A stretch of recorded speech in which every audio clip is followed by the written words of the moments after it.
आज आपण बनवत आहोत चिकन दम बिर्याणी आणि त्यासाठी आपला राईस बॉईल करून झालाय, शिजवून घेतलाय मी राईस।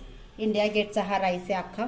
आणि इकडे चिकन मॅरिनेट करून आपण ते मसाल्यांमध्ये शिजवून घेतलंय। आता आपण याचे थर लावणार आहोत।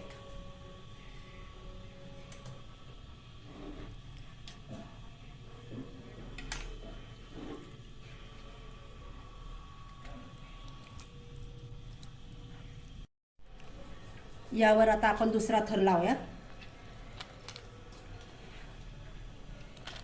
आणि हा थर लावून झाला की आपण एक 5 ते 10 मिनिटं आपली बिर्याणी दमायला ठेवणार आहे, वाफेवर मंद आचेवर ठेवणार आहे।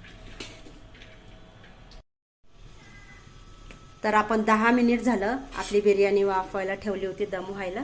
तुम्ही बघताय बिर्याणी अतिशय छान झाली, छान दमली आहे।